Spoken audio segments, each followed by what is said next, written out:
نحمده ونستعينه ونستغفره ونستهديه ونؤمن به ونتوكل عليه ونعوذ بالله من شرور أنفسنا ومن سيئات أعمالنا من يهده الله فلا مضل له ومن يضلل فلا هادي له أشهد أن لا إله إلا الله وحده لا شريك له وأشهد أن محمدا عبده ورسوله أرسله بالهدى ودين الحق ليظهره على الدين كله ولو كره المشركون اللهم صل على محمد وعلى آل محمد كما صليت على إبراهيم وعلى آل إبراهيم إنك حميد مجيد اللهم بارك على محمد وعلى آل محمد كما باركت على إبراهيم وعلى آل إبراهيم إنك حميد مجيد أما بعد فإن خير الكلام كلام الله وخير السنن سنن محمد صلى الله عليه وسلم وشر الأمور محدثاتها وكل محدثة بدعة وكل بدعة ضلالة يا أيها الذين آمنوا اتقوا الله حق تقاته ولا تموتن إلا وأنتم مسلمون يا أيها الذين آمنوا اتقوا الله وقولوا قولا سديدا يصلح لكم أعمالكم ويغفر لكم ذنوبكم ومن يطع الله ورسوله فقد فاز فوزا عظيما أعوذ بالله من الشيطان الرجيم يا أيها الذين آمنوا إذا قمتم إلى الصلاة فاغسلوا وجوهكم وأيديكم إلى المرافق فاغسلوا وجوهكم وأيديكم إلى المرافق وامسحوا برؤوسكم وأرجلكم إلى الكعبين സ്നേഹമുള്ള സത്യവിശ്വാസികളെ സത്യവിശ്വാസിനികളെ, സർവശക്തനായ റഹ്മാനും റഹീമുമായ അല്ലാഹുവിന്റെ വിധിവിലക്കുകൾ ജീവിതത്തിൽ പ്രാവർത്തികമാക്കി കഴിവിന്റെ പരമാവധി സൂക്ഷ്മതയോടുകൂടെ ജീവിക്കണമെന്ന് ആദ്യമായി എന്നോടും എല്ലാ ഓരോരുത്തരോടും ഓർമ്മപ്പെടുത്തുകയാണ്, വസിയ്യത്ത് ചെയ്യുകയാണ്. അല്ലാഹുവിന്റെ മഹത്തായ അനുഗ്രഹം കൊണ്ട് കുറച്ച് ഖുതുബകളിലൂടെ പ്രവാചക സ്നേഹത്തെ സംബന്ധിച്ചും പ്രവാചക ചര്യയെ സംബന്ധിച്ചുമാണ് നാം സംസാരിച്ചു കൊണ്ടിരിക്കുന്നത്. പറയുന്നതും കേൾക്കുന്നതുമായ എല്ലാ നല്ല കാര്യങ്ങളും ജീവിതത്തിൽ പ്രാവർത്തികമാക്കാൻ അല്ലാഹു നമുക്ക് തൗഫീഖ് ചെയ്യുമാറാകട്ടെ.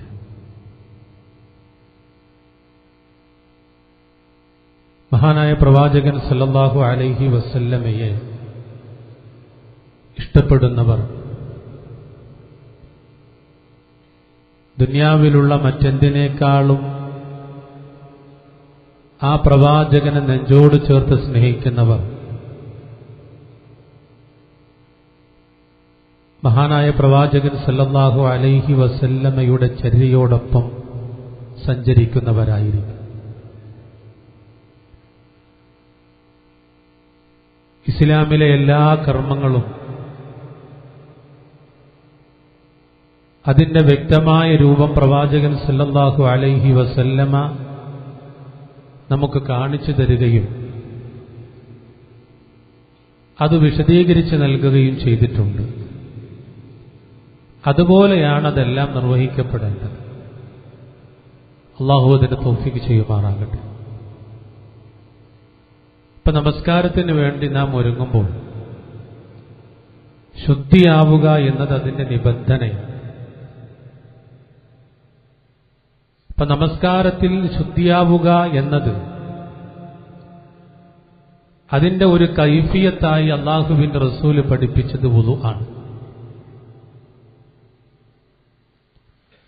വലിയ അശുദ്ധിയുള്ളവർ കുളിക്കുകയും ചെറിയ അശുദ്ധിയുള്ളവർ വുളു ചെയ്യുകയും ചെയ്താൽ അശുദ്ധികളിൽ നിന്ന് ശുദ്ധിയായി. അപ്പൊ നമസ്കരിക്കാൻ വരുന്ന ഒരാൾ വുളു ചെയ്യേണ്ടതുണ്ട്. ആ വുളു എങ്ങനെയാണ്? പരിശുദ്ധ ഖുർആൻ സൂറത്തുൽ മാഇദയിലെ 6-ാമത്തെ വചനത്തിലൂടെ അത് പറയുന്നുണ്ട്. വുളുഇൽ നിർബന്ധത്തോടുകൂടെ കഴുകേണ്ട അവയവങ്ങളെക്കുറിച്ചാണ് ഖുർആൻ പറഞ്ഞത്. അതാണ് ഞാൻ ഓതി വെച്ച ആയത്ത്. യാ അയ്യുഹല്ലദീന ആമനു, അല്ലയോ സത്യവിശ്വാസികളെ, ഇദാ ഖുംതും ഇലസ്സലാത്തി, നിങ്ങൾ നിസ്കാരത്തിലേക്ക് പ്രവേശിച്ചാൽ എന്ന് പറഞ്ഞാൽ നിസ്കാരത്തിലുള്ള ഒരുക്കത്തിലേക്ക് വന്നാൽ, ഫഗ്സിലു വുജൂഹക്കും, നിങ്ങളുടെ മുഖങ്ങളെ നിങ്ങൾ കഴുകുക,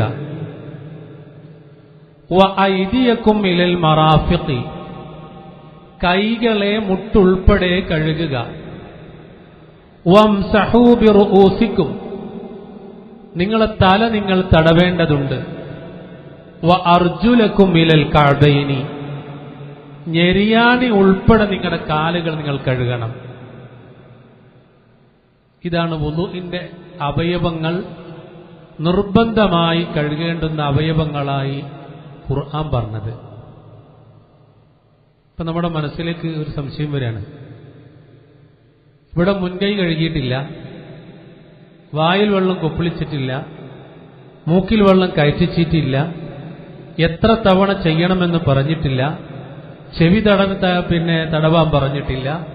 സംശയങ്ങൾ വരും. ഈ ആയത്തിന്റെ വിശദീകരണമായി ആ വുളൂഇനെ അതിന്റെ സുന്നത്തുകളും അതിന്റെ നിബന്ധനകളും എല്ലാം ഉൾപ്പെടുത്തി ഹബീബായ റസൂൽ സല്ലല്ലാഹു അലൈഹി വസല്ലമ നമുക്ക് പഠിപ്പിച്ചു തന്നു. ആ വുളൂഇന്റെ പൂർണ്ണമായ രൂപം മഹാനായ ഉസ്മാൻ ഇബ്നു അഫ്ഫാൻ റളിയല്ലാഹു അൻഹു റിപ്പോർട്ട് ചെയ്യുന്ന ഹദീസിൽ നമുക്ക് കാണാൻ സാധിക്കും. എങ്ങനെയാണത്? അല്ലാഹുവിന്റെ റസൂൽ തുടങ്ങുന്നത് തന്നെ ബിസ്മി ചൊല്ലിക്കൊണ്ടാണ്. ബിസ്മില്ലാ എന്ന് പറഞ്ഞുകൊണ്ടാണ് വുളൂ തുടങ്ങുന്നത്. നബി സല്ലല്ലാഹു അലൈഹി വസല്ലമ മുൻകൈകളെ നന്നായി കഴുകുമായിരുന്നു. 3 തവണ അല്ലാഹുവിന്റെ റസൂൽ കഴുകിയതായി ഹദീസിൽ കാണാൻ സാധിക്കും. വിരലുകൾക്കിടയിൽ വിരലുകൾ ചേർത്ത് അല്ലാഹുവിന്റെ റസൂൽ കഴുകിയതായിട്ട് കാണാൻ സാധിക്കും. പിന്നീട് അല്ലാഹുവിന്റെ റസൂലിന്റെ ആ വുളൂഇന്റെ കൈഫിയത്തിൽ വായിൽ വെള്ളം കൊപ്പിളിക്കുകയും മൂക്കിൽ വെള്ളം കയറ്റിച്ചീറ്റുകയും ചെയ്തതായി നമുക്ക് കാണാൻ പറ്റും. പിന്നീട് അല്ലാഹുവിന്റെ റസൂൽ മുഖം തടവിയത് എങ്ങനെ, അതിന്റെ അതിർത്തി പറഞ്ഞിട്ടുണ്ട്. നബി സല്ലല്ലാഹു അലൈഹി വസല്ലം ഇഷ്ടപ്പെടുന്നവരെ മുഖം കഴുകേണ്ടത് അങ്ങനെയാണ്. അത് നബി വിശദീകരിക്കുകയാണ് പിന്നീട് ഈ ആയത്ത് വെച്ചുകൊണ്ട്. എങ്ങനെ കഴുകാൻ പറഞ്ഞൊരു അതിർത്തി, മുഖത്തിനൊരു അതിർത്തി പറഞ്ഞു. മുടി മുളക്കുന്നത് മുതൽ താടിയെല്ല് വരെയും ഒരു ചെവിക്കുറ്റി മുതൽ മറു ചെവിക്കുറ്റി വരെയും നീളവും വീതിയും കൃത്യമായി പറഞ്ഞ് ആ അതിർത്തിക്കുള്ളിലുള്ള എല്ലാ ഭാഗവും കഴുകണം. നല്ല തിങ്ങി നിറഞ്ഞ താടിയാണെങ്കിൽ ആ താടി തിക്കി അകറ്റി കഴുകണമെന്നുകൂടെ ഹബീബുന റസൂലുള്ളാഹി സ്വല്ലല്ലാഹു അലൈഹി വസല്ലം. ആരപ്പത് നോക്കൽ അല്ലേ? നമ്മളെ വീടിന്റെ അതിരിനോട് ചേർന്നുള്ള ഭൂമി അളക്കാൻ ആരെങ്കിലും വരിക എന്ന് പറഞ്ഞാൽ അന്ന് നമ്മൾ പുറത്തേക്ക് പോകും. ഭയങ്കര സൂക്ഷ്മതയായിരിക്കും. കയറൊക്കെ പിടിക്കുന്നിടത്ത് നന്നായിട്ട് നോക്കും. എന്തെങ്കിലും ഒരു പിഴവുണ്ടെന്ന് നമുക്ക് തോന്നിയാൽ അവിടെ പിടിക്കരുത്, അപ്പുറം പിടിച്ചോന്നറിയും. ഭയങ്കര ബേജാറാണ്. ആ അതിർത്തി ആരും നമ്മളോട് പറഞ്ഞു തരേണ്ട ആവശ്യമില്ല. പക്ഷെ ഈ വുളൂഇന്റെ അവയവങ്ങളുടെ ഏതൊക്കെ ഭാഗങ്ങൾ കഴുകണമെന്ന് അള്ളാന്റെ റസൂല് പറഞ്ഞിട്ടുണ്ട്. ആ ഹബീബിനെ ഇഷ്ടപ്പെടുന്നവരാണെങ്കിൽ ആ പറഞ്ഞതുപോലെ കഴുകും. അപ്പൊ കൈകളിൽ വെള്ളം ഇങ്ങനെ എടുത്ത്, രണ്ട് കൈകളിൽ വെള്ളം കോരിയെടുത്ത് മുടി മുളക്കുന്ന ഭാഗത്തുകൂടെ കൊണ്ടുവന്ന് രണ്ട് കരങ്ങളും ചെവിക്കുറ്റിയിലൂടെ വന്ന് താടിയലിലൂടെ വന്ന് ആ താടിയൊക്കെ ചിക്കി അകറ്റിയ കഴുകുന്ന രൂപത്തിൽ മുഖത്തെ കഴുകണമെന്ന് ഹബീബുന റസൂലുള്ളാഹി സ്വല്ലല്ലാഹു അലൈഹി വസല്ലം വുളൂഇന്റെ കൈഫിയത്തായി പറഞ്ഞു. ഇനി നമ്മളെങ്ങനെ വുളൂ എടുക്കുന്ന നമ്മൾ ആലോചിച്ചാൽ, ഹുബ്ബുണ്ടെങ്കിൽ, അള്ളാഹിനോടുള്ള ഇഷ്ടവും പേടിയും ഉണ്ടെങ്കിൽ അതുപോലെ നമ്മൾ നിർവഹിക്കും. കൈ എങ്ങനെ കഴുകേണ്ടത്? ഫഗ്സിലു വുജൂഹക്കും വഅയ്ദിയക്കും ഇലൽ മറാഫിഖി. കൈയിന്റെ അതിരും പറഞ്ഞു. കൈത്തണ്ടയുടെ പകുതി കഴുകിയാൽ പോരാ, പിന്നെ അതിന്റെ മുട്ടുൾപ്പെടെ. അപ്പൊ വെള്ളം ഇങ്ങനെ എടുത്തിട്ട് ശരിക്കും അള്ളാഹുവിന്റെ റസൂലിന്റെ കൈഫിയത്തിൽ പണ്ഡിതന്മാര് പറഞ്ഞു, വെള്ളം ഇങ്ങനെ എടുത്തിട്ട് അത് ശരിക്കും ഇങ്ങനെ കൊണ്ടുവന്ന് ഇങ്ങനെ കഴുകണമെന്നാണ്. എല്ലാം ഏകദേശം എല്ലാ ഭാഗങ്ങളും ഉൾപ്പെടും. എന്നാൽ മുട്ടുൾപ്പെടെ എന്ന് പറയുമ്പോൾ അല്പം കയറ്റി കഴുകണമെന്നാ. സുബ്ഹാനല്ലാഹ്, എത്ര കൃത്യമായിട്ടാണ് പഠിപ്പിക്കുന്നത്. അത് 3 തവണ ചെയ്യണമെന്ന് റസൂലുള്ളാഹി സ്വല്ലല്ലാഹു അലൈഹി വസല്ലം പറഞ്ഞു. ഒരു തവണ കഴുകിയതായും അതുപോലെ 2 തവണ കഴുകിയതായിട്ടൊക്കെ ഹദീസിൽ കാണാം. അതിൽ 3 തവണ വരെ കഴുകുന്നത് റസൂൽ സ്വല്ലല്ലാഹു അലൈഹി വസല്ലം പഠിപ്പിച്ചു. അത് സുന്നത്തായിട്ട് അല്ലാഹുവിന്റെ റസൂൽ പഠിപ്പിച്ചു. അത് കഴിഞ്ഞാൽ വംസഉ ബിറുഊസിക്കുന്ന തല തടവണ, അതിന്റെ രീതിയും പഠിപ്പിച്ചു. അല്ലേ? അഭിപ്രായങ്ങളുണ്ട് ആ വിഷയത്തിൽ. തലയുടെ ഏതെങ്കിലും ഒരു ഭാഗം തടവിയാലും മതി എന്ന് പറയുന്ന രീതിയുണ്ട്. പക്ഷെ ഹദീസുകളിൽ വളരെ കൃത്യമായി പറഞ്ഞു തല തടവേണ്ട രീതി. തല തടവുന്നതോടൊപ്പം ചെവിയും തടവണം. എങ്ങനെയാണ്? എങ്ങനെ? എത്ര തവണ? നിങ്ങളെ വംസവും ബിറൂസിക്കും, നിങ്ങളെ തല നിങ്ങൾ തടവണം, ചെവിയും തടവണം. മറത്തം വാഹിദ. അവിടെ അങ്ങനെ തന്നെ ഹദീസിൽ വന്നിട്ടുണ്ട്. തലയും ചെവിയും 1 തവണ തടവിയാൽ മതി. ചെവി തലയുടെ അവയവമാണ്. ചെവി തലയുടെ അവയവമാണ്. അതുകൊണ്ട് തല തടവുന്നതോടൊപ്പം ചെവിയും തടവുക. നമ്മളൊക്കെ സാധാരണ മുന്നോടുത്ത് വെള്ളം ഇങ്ങനെ തൊട്ടിട്ട് എന്ത് ചെയ്യും? അല്ലേ? ഇങ്ങനൊക്കെ തടവുന്ന ആളുകളുണ്ട്. ഹബീബായ റസൂലിനോട് മഹബ്ബത്തുള്ളവരാണോ, നബിയോട് ഇഷ്ടമുള്ളവരാണോ, ആ ഹബീബിന്റെ ഹദീസ് നമ്മുടെ മുന്നിലുണ്ട്. ആ റസൂൽ എങ്ങനെയാണോ തല തടവിയത് ആ രൂപത്തിലാണ് നാം തല തടവേണ്ടത്. അതാണ് ഹുബ്ബുർ റസൂൽ സല്ലല്ലാഹു അലൈഹി വസല്ലം. അപ്പൊ അതിന്റെ രീതി പറഞ്ഞു. 2 തള്ള വിരലുകൾ ഇങ്ങനെ ചെവിക്കുറ്റിയിൽ വെച്ച്, ചൂണ്ട വിരലുകൾ ചേർത്ത് വെച്ച്, നമ്മുടെ ഇങ്ങനെ മുടി മുളക്കുന്ന ഭാഗം മുതൽ ഇങ്ങനെ കൊണ്ടുപോയി എവിടെയാണോ അവസാനിച്ചത് അവിടുന്ന് വീണ്ടും തിരിച്ച് തുടങ്ങിയ ഭാഗത്തേക്ക് കൊണ്ടുവന്ന്, എന്നിട്ട് നമ്മൾ ഈ ചൂണ്ടുവിരലുകൾ ചെവിക്കുറ്റിയിലേക്ക് കൊണ്ടുപോയി തള്ളവിരൽ കൊണ്ട് ചെവിയുടെ അകവും പുറവും തടവിയെടുക്കുക. ഇതൊരൊറ്റ പ്രോസസ്സിങ്ങിൽ കഴിയണം. ഇപ്പൊ ജുമുഅക്ക് പള്ളിയിലേക്ക് കയറുമ്പോൾ നമ്മൾ വുളൂഎടുത്ത് അങ്ങനെയാണോ? നമ്മൾ പരിശോധിക്കാൻ വേണ്ടി പറയണം. ഇതാണ് റസൂലുള്ളാഹിന്റെ കൈഫിയത്ത്. ഇമാം ബുഖാരിയിൽ കാണാം, ഇമാം തുർമുദി റിപ്പോർട്ട് ചെയ്തിട്ടുണ്ട്, ഇബ്നു മാജയുടെ ഹദീസുണ്ട്, നസായിയുടെ ഹദീസുണ്ട്. ഈ ബാബുൽ വുളൂഇൽ ഈ വിഷയം കൃത്യമായി വിശദീകരിച്ചിട്ടുണ്ട്, ചർച്ച ചെയ്തിട്ടുണ്ട്, സഹീഹായ സനദോടുകൂടെ റിപ്പോർട്ട് ചെയ്തിട്ടുണ്ട്. അതുകൊണ്ട് അങ്ങനെ പറയുന്നത്. അപ്പൊ ആ അഫ്ളലായതിന് ചെയ്യുക. അതാണ് റസൂൽ സല്ലല്ലാഹു അലൈഹി വസല്ലം പഠിപ്പിച്ചത്.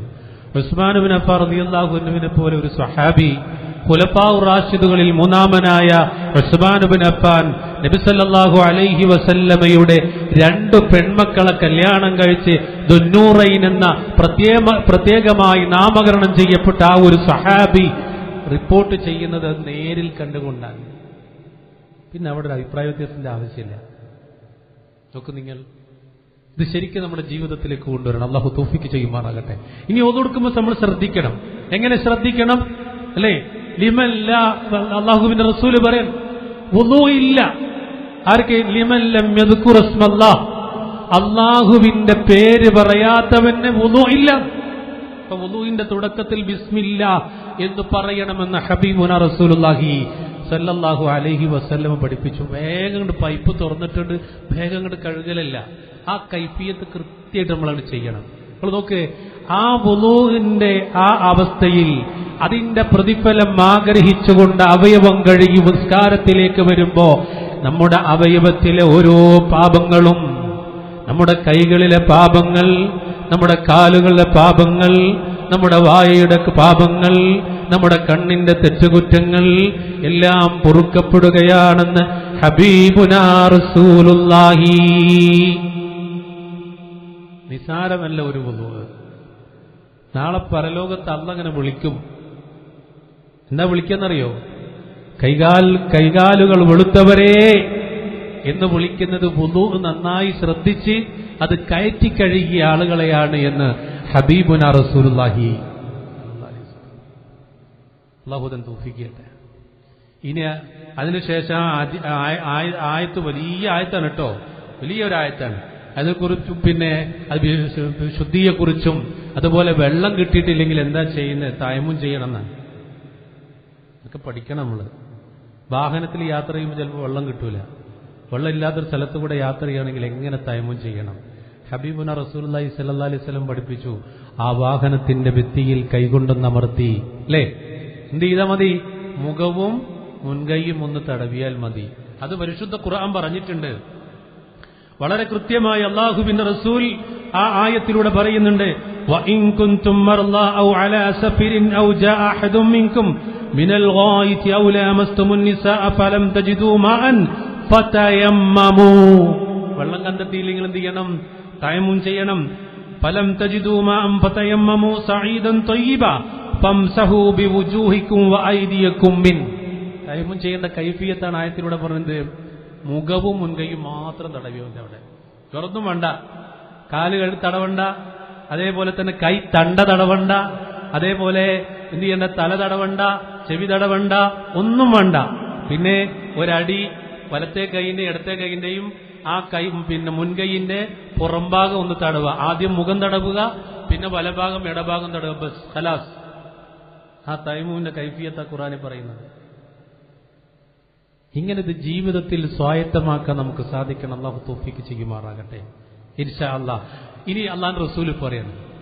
ഇപ്പൊ നമ്മളൊക്കെ മറന്നുപോയൊരു കാര്യം, എത്ര വിശാലമായ പ്രതിഫലമാണ് കൂട്ടരെ പറയുന്നത്. നമ്മൾ 5 നേരം അത് പറഞ്ഞാൽ നമുക്ക് കിട്ടുന്ന ഗുണം എന്താണെന്നറിയോ? ആരെങ്കിലും വുളൂ ചെയ്ത് കഴിഞ്ഞതിന് ശേഷം അശ്ഹദു അല്ലാ ഇലാഹ ഇല്ലല്ലാഹു വഅശ്ഹദു അന്ന മുഹമ്മദൻ അബ്ദുഹു വറസൂലുഹു എന്ന് ഒരാൾ പറഞ്ഞാൽ സ്വർഗത്തിന്റെ 8 കവാടങ്ങൾ തുറക്കപ്പെടുമെന്നും അവർ ഉദ്ദേശിക്കുന്ന കവാടത്തിലൂടെ സ്വർഗത്തിൽ കടക്കാമെന്നും മുത്ത് മുഹമ്മദ് റസൂലുള്ളാഹി സ്വല്ലല്ലാഹു അലൈഹി വസല്ലം. ഞാൻ പറഞ്ഞതല്ലത്. ഫുതിഹത്ത് ലഹു അബ്വാബുൽ ജന്ന, സ്വർഗത്തിന്റെ കവാടങ്ങൾ അവർക്ക് വേണ്ടി തുറക്കപ്പെടുമെന്ന് റസൂലുള്ളാഹി. എത്ര എണ്ണം? 8 8 കവാടങ്ങൾ തുറക്കപ്പെടും. ഇഷ്ടമുള്ളതിലൂടെ അതിലൂടെ നമുക്ക് കടക്കാമെന്ന് ഹബീബുന വശഫീഉന റസൂലുള്ളാഹി. ഒക്കെ വുളൂ എടുത്ത് വരുമ്പോ നമ്മൾക്ക് അള്ളാന്റെ പ്രതിഫലം ആഗ്രഹിച്ച് പറയാവുന്ന 2 വാക്കുകൾ പരിചയമില്ലാത്തതല്ലോ. ഇന്ന് പോയിട്ട് പഠിക്കേണ്ട ആവശ്യമില്ലല്ലോ. നമ്മൾ പറയുന്ന വാചകമല്ലേ, അത് ആത്മാർത്ഥമായി ആ പ്രതിഫലം ആഗ്രഹിച്ചുകൊണ്ട് പറഞ്ഞാൽ അള്ളാഹുവിന്റെ റസൂല് പറഞ്ഞതുപോലെ നമുക്ക് വേണ്ടി സ്വർഗ കവാടങ്ങൾ തുറക്കപ്പെടും. സുബ്ഹാനല്ലാഹ്. എന്താ പ്രതിഫലം? ഇത് റസൂലുള്ളാഹിന്റെ സുന്നത്താണ്. ഹബീബായ റസൂലിനെ ഇഷ്ടപ്പെടുന്നവരാണെങ്കിൽ നമസ്കാരത്തിന് വേണ്ടി ഒരുങ്ങുമ്പോ വുളു എടുക്കുന്നവരാണോ, വുളു എടുത്തു കഴിഞ്ഞാൽ അശ്ഹദു അല്ലാ ഇലാഹ ഇല്ലല്ലാഹ് എന്ന പ്രാർത്ഥന ചൊല്ലുന്നവരായിരിക്കും, മറക്കാതെ ചൊല്ലുന്നവരായിരിക്കും. നമ്മളെന്താ ചെയ്യുന്നത്? ആ വുളു എടുത്തുകൊണ്ട് ഓടി കയറി വരികയാണ്. കുറേ സുന്നത്തുകൾ അങ്ങനെ നഷ്ടപ്പെടും. ഈ നഷ്ടപ്പെടുന്ന എന്തുകൊണ്ടാണെന്നറിയോ? ഈ ഒരു സ്നേഹം ഇത് കയറിയിട്ടില്ല. അതാണ് നമുക്കൊരാളോട് ഇഷ്ടം തോന്നിയാൽ അയാൾക്ക് ഇഷ്ടമുള്ളതൊക്കെ അയാൾ പറയാതെ വാങ്ങിച്ചെടുക്കൂലേ? ഡ്രസ്സ് ഇഷ്ടമാണ് എന്ന് പറഞ്ഞാൽ അവരാഗ്രഹിക്കുന്നതിനേക്കാൾ വലിയ വിലയുള്ള ഡ്രസ്സ് കൊടുക്കൂലേ നമ്മൾ? എന്തുകൊണ്ടാ? ആ ഒരു മഹബത്ത് നമ്മുടെ മനസ്സിലുള്ളതുകൊണ്ടാണ്. ഇന്നത്തെ കാലഘട്ടത്തിലെ കുട്ടികളൊക്കെ അത് ചെയ്യുന്നുണ്ട്. അള്ളാഹു കാത്തുരക്ഷിക്കുമാറാകട്ടെ.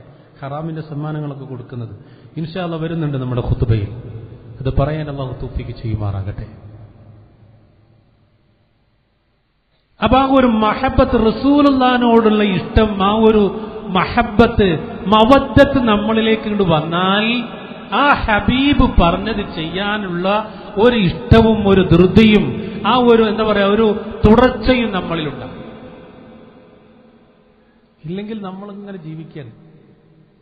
സഹോദരങ്ങൾ, ഇന്ന് രാവിലെ ഒരു മയ്യത്ത് കുളിപ്പിച്ചിട്ടാണ് ഞാൻ പറയുന്നത്. 50 ദിവസം പ്രായ ഒരു കുഞ്ഞ്, ഒരു പ്രസവത്തിൽ 3 എണ്ണത്തിനാണ് ജന്മം കൊടുത്തത്.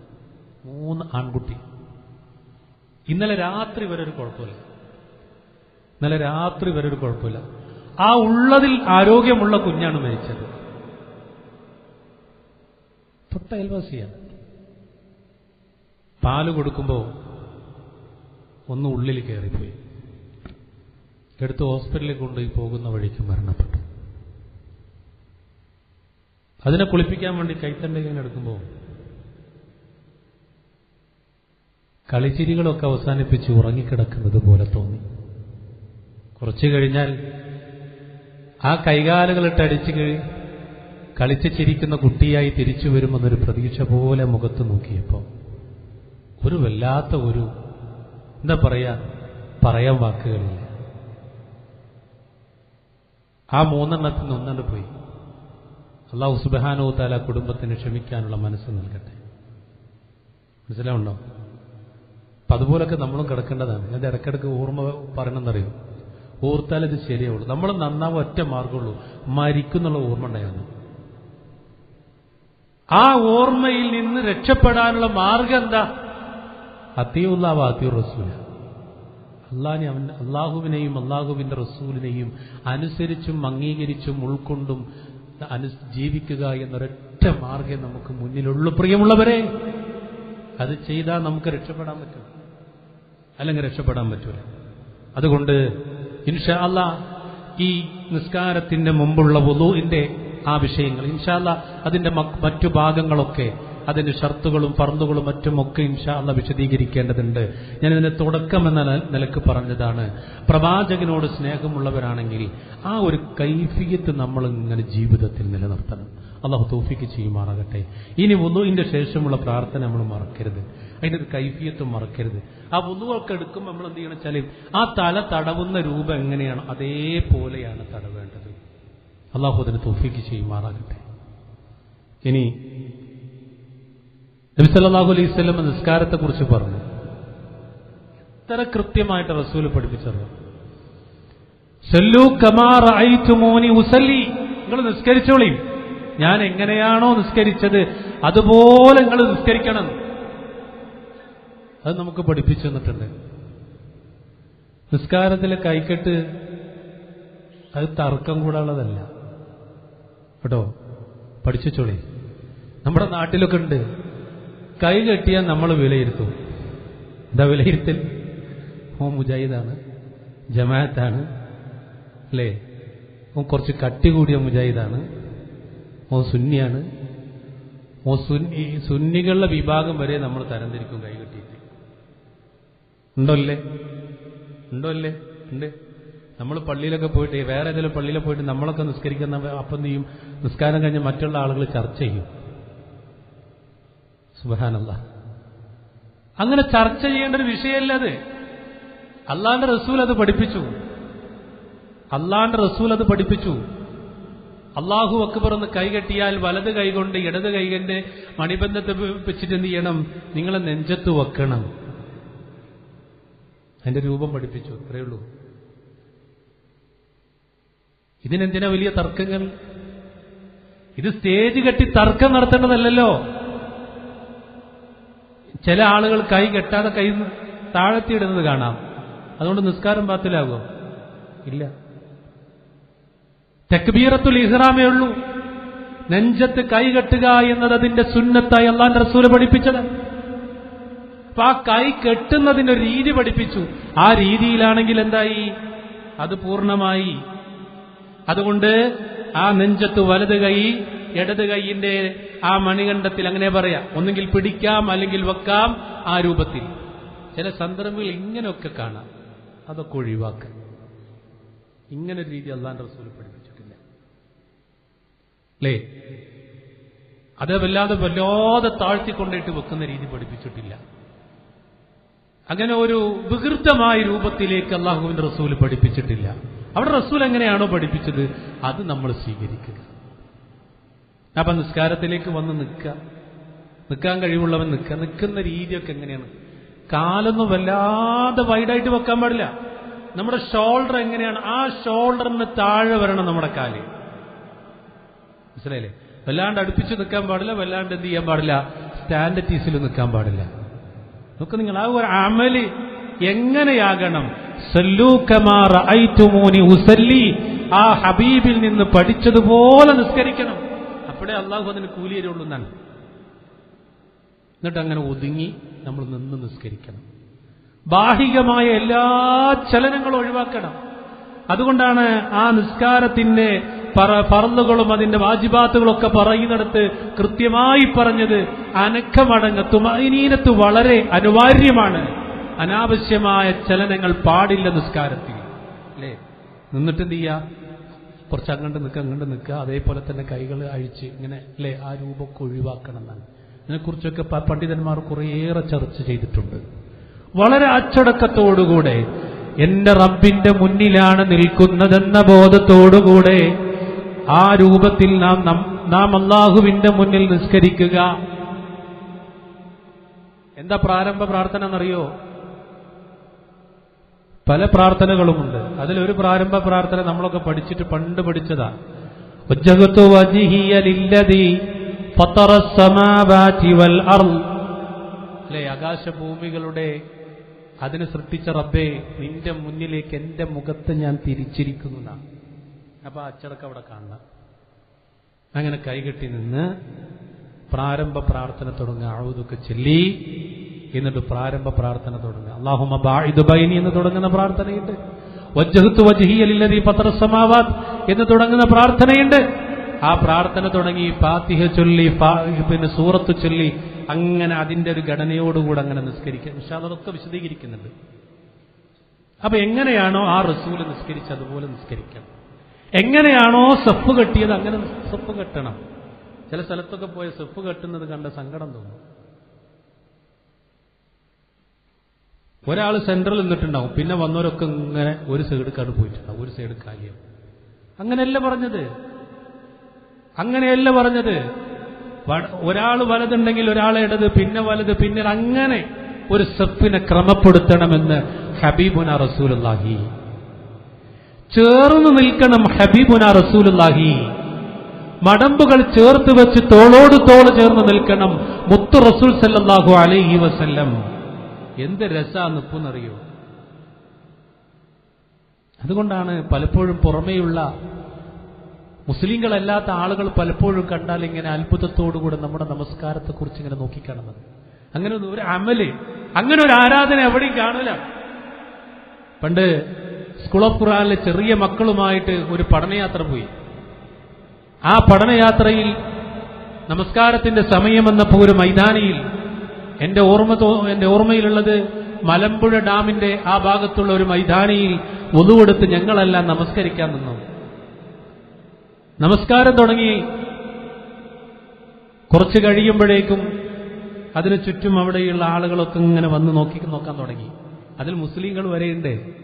ആ നിസ്കാരം കഴിഞ്ഞപ്പോൾ ചോദിക്കുക, നിങ്ങൾ എവിടെയുള്ളവരാ? ഈ കുട്ടികൾ എവിടെ പഠിക്കുന്നവരാ? അന്വേഷണമാണ്. കാരണം ആ നൃത്തം ഒരേ ഒരു ഓർഡർ, എന്താ നിങ്ങളുടെ സ്വപ്പുകൾ ശരിയായി അല്ലേ, മടമ്പ് ശരിയാക്കി വെക്കണം. അത് പറഞ്ഞ അല്ലാഹു അക്ബർ എന്ന് പറയുമ്പോഴേക്കും ഫുള്ള് സെറ്റാണ്. ഇതിങ്ങനെ നോക്കിക്കാണാൻ മുസ്ലിങ്ങൾ ചോദിക്കുക, നിങ്ങൾ എവിടുത്തേരാണ്? മനസ്സിലായില്ലേ? വല്ലാത്തൊരു ഭംഗിയാണ് നിസ്കാരത്തിന്. ആ ഭംഗിക്ക് റബ്ബിന്റെ പ്രതിഫലം കൂടെ പൂർണ്ണമായി കിട്ടണമെങ്കിൽ ഹബീബായ റസൂൽ പറഞ്ഞതുപോലെ നിസ്കരിക്കണം. അതാ പറഞ്ഞ ആ റസൂലിന്റെ സുന്നത്ത്, ആ റസൂലിന്റെ മഹബത്ത് നമ്മുടെ ജീവിതത്തിൽ ഉണ്ടായിരിക്കണം. അപ്പോഴേ നിസ്കരിക്കാൻ പറ്റും. ഇൻഷാ അല്ലാഹ് അതൊക്കെ നമ്മൾ വിശദീകരിക്കുന്നുണ്ട്. അല്ലാഹു സുബ്ഹാനഹു വതആല അതിന് തൗഫീഖ്. അൽഹംദുലില്ലാഹ് സ്വലാത്തു വസ്സലാമു അലാ റസൂലില്ലാഹ് വഅലാ ആലിഹി വസഹ്ബിഹി അജ്മഈൻ. അമ്മാ ബഅദ്. ഊസിക സാനിയൻ ബിത്തഖ്വല്ലാഹ്. ഒരിക്കൽ കൂടി അല്ലാഹുവിനെ സൂക്ഷിക്കണമെന്ന് ഓർമ്മപ്പെടുത്തുകയാണ്, വസിയ്യത്ത് ചെയ്യുകയാണ്. ഞാൻ വളരെ പ്രധാനപ്പെട്ട ഒരു ഹദീസ് നിങ്ങൾ ഓർമ്മപ്പെടുത്തണം. ഇത് നമ്മുടെ ജീവിതത്തിൽ ഇപ്പോൾ തീരെ ഇല്ലാത്തൊരു കാര്യമാണ്. ആ വിഷയത്തെക്കുറിച്ച് നൂറ്റാണ്ടുകൾക്കപ്പുറം ഹബീബായ റസൂൽ സല്ലല്ലാഹു അലൈഹി വസല്ലം അത് പഠിപ്പിച്ചിട്ടുണ്ട്. നബി സല്ലല്ലാഹു അലൈഹി വസല്ലം പറഞ്ഞത്, ലഅന റസൂലുള്ളാഹി സല്ലല്ലാഹു അലൈഹി വസല്ലം അർറജുലു യൽബസു ലുബ്സത്തുൽ മർആന. പെണ്ണിന്റെ വസ്ത്രം ധരിക്കുന്ന ആണിനെ അല്ലാഹുവിന്റെ റസൂൽ ശപിച്ചു. ആണിന്റെ വസ്ത്രം ധരിക്കുന്ന പെണ്ണിനെയും അല്ലാഹുവിന്റെ റസൂൽ ശപിച്ചു. നഊദു ബില്ലാഹ്. ശരിക്കും ശ്രദ്ധിക്കണം. ഇത് നമ്മുടെ മക്കളെ പറഞ്ഞ് ബോധ്യപ്പെടുത്തണം. പെണ്ണിന് പെണ്ണിൻ്റെതായ വസ്ത്രമുണ്ട്, ആണിന് ആണിൻ്റെതായ വസ്ത്രമുണ്ട്. ഈ സോഷ്യൽ മീഡിയകളിലൂടെ കണ്ട് അതേ വസ്ത്രങ്ങളിലേക്കും അതേ രൂപത്തിലേക്കും പോകാൻ ആഗ്രഹിക്കുകയാണ്. ഒരു പണ്ഡിതനോട് ഒരു ഹൈന്ദവ സ്ത്രീ ചോദിക്കുകയാണ്, എന്തിനാണ് മുസ്ലിം സ്ത്രീകൾക്ക് ഈ മഫ്തയും പർദ്ദയും ഇങ്ങനെ ഒരു വസ്ത്രത്തിന്റെ കൂട്ടിലിട്ടിട്ട് എന്തിനാണ് മുസ്ലിം സ്ത്രീകൾ ഇങ്ങനെ കൊണ്ടുപോകുന്നത്? അദ്ദേഹം ചിരിച്ചുകൊണ്ട് ചോദിക്കുന്നുണ്ട്, നമ്മുടെ സഹോദരികളായ ക്രിസ്തീയ ജൂത സഹോദരിമാർക്ക് പ്രത്യേകമായി തെരഞ്ഞെടുക്കപ്പെട്ടവർ തലമറക്കുന്നില്ലേ? ഉണ്ട്. അവർക്ക് ശരീരമൊക്കെ മറക്കുന്ന വസ്ത്രമില്ലേ? ഉണ്ട്. ഈ ചോദ്യം നിങ്ങൾ അവരോട് ചോദിക്കാറുണ്ടോ? ഇല്ല. എന്റെ അവർ പരിശുദ്ധകളായി തെരഞ്ഞെടുക്കപ്പെട്ടവരാണ്. പണ്ഡിതൻ പറയണേ, ഞങ്ങൾ ഇസ്ലാമിൽ പ്രത്യേകമായി തെരഞ്ഞെടുക്കപ്പെട്ട സ്ത്രീകളില്ല. മുസ്ലിമിൽ എല്ലാ സ്ത്രീകളും പരിശുദ്ധകളാണ്. അതുകൊണ്ടാണ് പരിശുദ്ധകളെന്ന പരിഗണന ഉള്ളതുകൊണ്ട് അവരുടെ തലയും ശരീരവും മറക്കാൻ റബ്ബ് പറഞ്ഞത് എന്നാണ്. പിന്നെ ചോദ്യകർത്താവിന് വേറെ ചോദ്യമല്ല. ക്ലിയർ ആയില്ലെങ്കിൽ ഇത് നമുക്ക് ബോധ്യമാകുന്നില്ല. ഇത് ബോധ്യപ്പെടുത്തേണ്ടത് നമ്മളാണ്. ഇനി ഒരൊറ്റ ഹദീസും കൂടെ വിഷയത്തിൽ ഞാനിത് പറയാം. ബുഖാരിയിലുണ്ട്. ഇബ്നു അബ്ബാസ് റളിയല്ലാഹു അൻഹു പറയാണ്, ലഅന റസൂലുള്ളാഹി സ്വല്ലല്ലാഹു അലൈഹി വസല്ലം അൽ മുഖന്നതീന മിനർ റിജാലി വൽ മുതറജ്ജിലാതി മിനൻ നിസാഇ വഖാല അഖ്രിജുഹും മിൻ ബുയൂതികും. സ്ത്രീവേഷം കെട്ടുന്ന പുരുഷന്മാരെയും പുരുഷവേഷം കെട്ടുന്ന സ്ത്രീകളെയും ശപിച്ചിരിക്കുന്നു. അവരെ വീട്ടിൽ നിന്ന് പുറത്താക്കുക. ഗൗരവം മനസ്സിലാക്കണം. ഇത് നമ്മുടെ മക്കളെ പറഞ്ഞ് ബോധ്യപ്പെടുത്തി കൊടുക്കണം. പുരുഷനിടുന്ന ബനിയനിട്ടുകൊണ്ട് ടീഷർട്ട് ഇട്ടുകൊണ്ട് നടക്കുന്നുണ്ട്. എന്തുകൊണ്ടാണ് ഇസ്ലാം പറഞ്ഞത്? എന്റെ പ്രിയപ്പെട്ട ഉമ്മമാരെ, നമ്മുടെ മുത്ത് റസൂലിനെ ഇഷ്ടപ്പെടുന്നവരാണെങ്കിൽ, ദീനിനെ അംഗീകരിക്കുന്നവരാണെങ്കിൽ, അള്ളാഹുവിനെ ഭയപ്പെടുന്നവരാണെങ്കിൽ, നിങ്ങൾ പരിശുദ്ധകളാണ് എന്ന് ദീൻ ഇസ്ലാം പറഞ്ഞിട്ടുണ്ടെങ്കിൽ നിങ്ങളുടെ മനസ്സിനും ശരീരത്തിനും അപകടവും അപകടം വരാതിരിക്കണമെങ്കിൽ അള്ളാഹുവിന്റെ ദീന് പറഞ്ഞതുപോലെ, അല്ല പറഞ്ഞതുപോലെ ശരീരത്തെ മറക്കുന്ന വസ്ത്രം നിങ്ങൾ ധരിക്കണം. അത് ലാ ഇലാഹ ഇല്ലല്ലാഹയുടെ പൂർത്തീകരണത്തിന് ആവശ്യമാണ്. ഒരു സംശയമില്ല കാര്യത്തിൽ. അങ്ങനെയുള്ള സ്ത്രീകൾ അവർ അപകടപ്പെടുകയില്ല, മർദ്ദിക്കപ്പെടുകയില്ല, അവരുടെ ശരീരത്തിലേക്ക് ഉറ്റുനോക്കുകയില്ല, ഒരു പ്രയാസവും ഉണ്ടാവുകയില്ല. അതുകൊണ്ട് പെണ്ണിന്റെ സംരക്ഷണത്തിന് വേണ്ടി, സുരക്ഷിതത്വത്തിന് വേണ്ടി പ്രിയമുള്ളവരെ, അവരുടെ ശരീരം മറക്കുന്ന വസ്ത്രമാണ് കൊടുക്കേണ്ടത്. അത് നമ്മളെ മക്കളെ പറഞ്ഞ് ബോധ്യപ്പെടുത്തി കൊടുക്കേണ്ടത് അവർക്ക് ജന്മം കൊടുത്ത പിതാക്കളാണ്, അതുപോലെ തന്നെ മാതാക്കളാണ്. വേറൊരു കാര്യം കൂടെ ഉണ്ട്. ആൺകുട്ടികൾ എത്ര ഫാഷൻ ഉണ്ടായാലും, ഫാഷൻ വസ്ത്രം ധരിച്ചാലും അതേ ഫാഷൻ വസ്ത്രം ധരിച്ചുകൊണ്ട് പിതാക്കൾ വരാറില്ല. നിങ്ങൾ ശ്രദ്ധിച്ചിട്ടുണ്ടോ? പക്ഷെ മാതാക്കൾ അങ്ങനെയല്ല. ഈ കാലഘട്ടത്തിന്റെ നിങ്ങൾ ആലോചിക്കണം. ഒരു കല്യാണത്തിന് പോകുമ്പോൾ മോള് ലിപ്റ്റിക് ഇട്ടാൽ 45, 50, 55 ഉമ്മി ലിപ്റ്റിക് ഇടും, തേച്ചു നോക്കും. നഊദു ബില്ലാഹ്. എവിടുക്കായി പോണത്? ഇത് പറഞ്ഞാൽ പറയും ഇസ്ലാമിൽ സ്ത്രീകൾക്ക് സ്വാതന്ത്ര്യമില്ല. ഉണ്ടോ ഇല്ലേ നിങ്ങൾ ചിന്തിക്കും. എന്തൊക്കെ അലങ്കാര വസ്തുക്കളുണ്ട് അതൊക്കെ ഇട്ട് 16-കാരി 17-കാരി ഇടുന്ന വസ്ത്രം വാങ്ങി അത് ധരിച്ച് ഈ ആൾക്കൂട്ടത്തിന്റെ ഇടയിലേക്ക് മകളുടെ കയ്യും പിടിച്ച് മകളേക്കാൾ ഭംഗിയുണ്ടെന്ന് സ്വയം തീരുമാനിച്ച് പോകുന്ന ഉമ്മമാരുണ്ട്. സ്വർഗത്തിന്റെ പരിമളം പോലും കിട്ടില്ല ഉമ്മമാരെ. ശ്രദ്ധിച്ചോളിങ്ങൾ. വീട്ടിൽ നിന്നുണ്ട് പുറത്താക്കണം എന്നാണ് പറഞ്ഞത്. എന്ന് പറഞ്ഞാൽ ഇന്നണ്ട് പോയിട്ട് ഈ അങ്ങനത്തെ പെണ്ണ് അഞ്ഞി വേണ്ടെന്നൊന്നും പറയരുത് കേട്ടോ. അങ്ങനെല്ലാം ഉണ്ട്. ആദ്യം അവരെ നസീഹത്ത് ചെയ്യണം. ഈ ഖുത്ബ കേട്ട് നസീഹത്ത് കൊടുക്കണം. അറിയോ, ഒരു വെള്ളിയാഴ്ച ഈ പള്ളിയിൽ നിന്ന് ഇറങ്ങി പുറത്തേക്കിറങ്ങിയപ്പോൾ ഒരു ചെറുപ്പക്കാരൻ എന്നോട് പറഞ്ഞത്, എന്ന് വിദേശത്ത് വന്നാലും ഇതേ പള്ളിയിലേക്ക് ഈ മിമ്പറിന്റെ താഴെ നിന്ന് ഖുത്ബ കേൾക്കാൻ എന്നും വരുന്ന ആ ചെറുപ്പക്കാരൻ പറഞ്ഞത്, ഈ പള്ളിയിലേക്ക് വന്ന് ഖുത്ബ കേട്ടതിന് ശേഷമാണ് എനിക്ക് ഹിദായത്ത് കിട്ടിയത്, ചിന്ത കിട്ടിയത്, യഥാർത്ഥ ദീൻ എന്താണെന്ന് മനസ്സിലായത് എന്നാണ്. ഇതിവിടെ വരുമ്പോഴേ കിട്ടുള്ളൂ. ഇവിടെ എന്ന് പറഞ്ഞാൽ ഇതുപോലെ ഖുത്ബകൾ നടക്കുന്ന പള്ളികൾ. വേറെ ചെറുപ്പക്കാരൻ എന്നോട് പറഞ്ഞത് സക്കാത്തിന്റെ വിഷയമാണ്.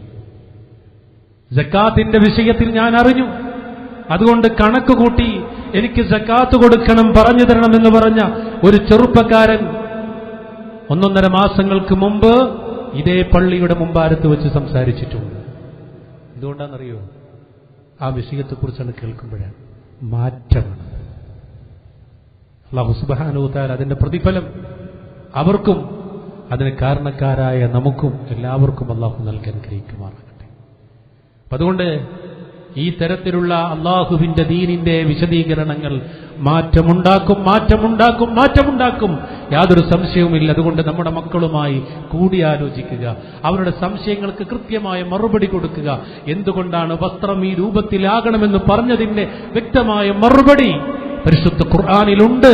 ആ ഖുർആനിന്റെ ആയത്തുകളും പ്രവാചകന്റെ വചനങ്ങളും വെച്ചുകൊണ്ട് പറഞ്ഞു കൊടുത്താൽ ആ മക്കളെ നമ്മുടെ കൂടെ നല്ല വസ്ത്രം ധരിച്ചുകൊണ്ട്, ഇസ്ലാമിന്റെ വസ്ത്രം ധരിച്ചുകൊണ്ട് നമ്മുടെ പെണ്ണിനെ, സഹോദരിയെ, ഉമ്മയെ, മകളെ അങ്ങനെ കൊണ്ടു നടക്കാം, പറഞ്ഞു കൊടുക്കാം. ബാക്കി തവക്കൽതു അലല്ലാഹ്. അപ്പൊ ആ രീതിയിൽ മുന്നോട്ട് വരണം. ഇതിന്റെ ഗൗരവം മനസ്സിലാക്കണം. മുത്തു റസൂലിനെ ഇഷ്ടപ്പെടുന്ന മാതാപിതാക്കളാണോ ചെറുപ്പക്കാരെ? നിങ്ങൾ അല്ലാഹുവിന്റെ റസൂലിനെ ഇഷ്ടപ്പെടുന്നുണ്ടോ? എന്റെ പ്രിയപ്പെട്ട സഹോദരിമാരെ, ചെറുപ്പക്കാരികളെ, മറ്റാരേക്കാളും ആ റസൂലിനെ ഇഷ്ടപ്പെടുന്നവരാണെങ്കിൽ ആ റസൂൽ പറഞ്ഞ വസ്ത്രധാരണത്തിലേക്ക് തിരിച്ചു വരണേ എന്ന് മാത്രമാണ് ആ വിഷയത്തിൽ പറയാനുള്ളത്. അല്ലാഹു തൗഫീഖ് ചെയ്യുമാറാകട്ടെ. ഇൻഷാ അല്ലാഹ് കഴിഞ്ഞ ഖുത്ബയിൽ പറഞ്ഞതുപോലെ ഈ മാസം 11, 12, 13 തിരുവനന്തപുരത്ത് വെച്ച് നടക്കുന്ന പ്രൊഫഷണൽ മീറ്റ് ധാരാളം കുട്ടികൾ ഇവിടുന്ന് രജിസ്റ്റർ ചെയ്തിട്ടുണ്ട്. നമുക്ക് വേണം ആ മക്കളെ. ആ തരത്തിലേക്ക് അവരെ പഠിപ്പിക്കാൻ ആവട്ടെ പെണ്ണാവട്ടെ. ഞാൻ അതിന്റെ ആവശ്യകത കഴിഞ്ഞ ഖുത്ബയിൽ വിശദീകരിച്ചിട്ടുണ്ട്. ഒരവസരം നിങ്ങൾക്കുണ്ട് ഇൻഷാ അല്ലാഹ്. ഒരു കുട്ടിക്ക് 3 ദിവസത്തിന് ചെലവായി 1000 രൂപ നിങ്ങൾക്ക് കൊടുക്കാനുള്ള അവസരമുണ്ട്. ഒരു കുട്ടിയെ നിങ്ങൾക്ക് എന്ത് ചെയ്യാം? സ്പോൺസർ ചെയ്യാം. അതല്ല 2 ചെയ്യോ, 2 ആവാം.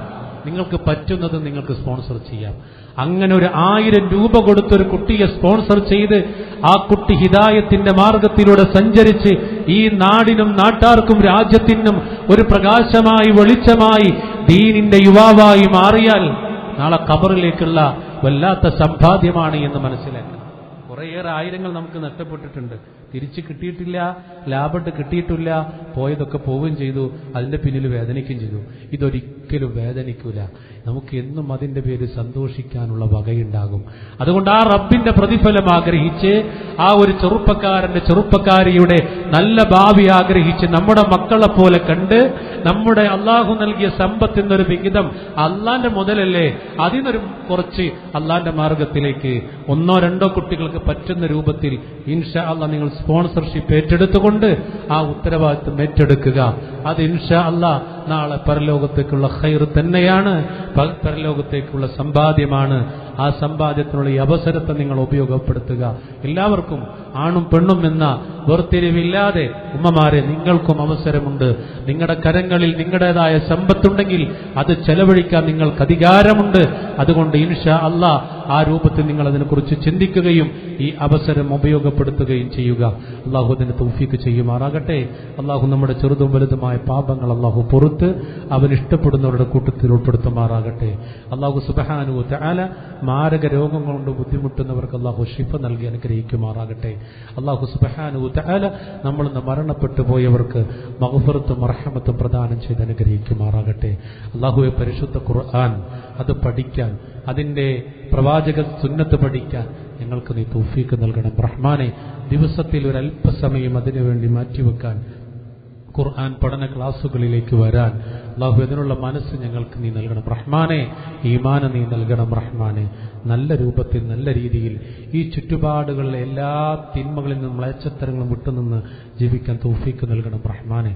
اللهم اغفر للمؤمنين والمؤمنات والمسلمين والمسلمات الأحياء منهم والأموات إنك مجيب الدعوات يا قاضي الحاجات.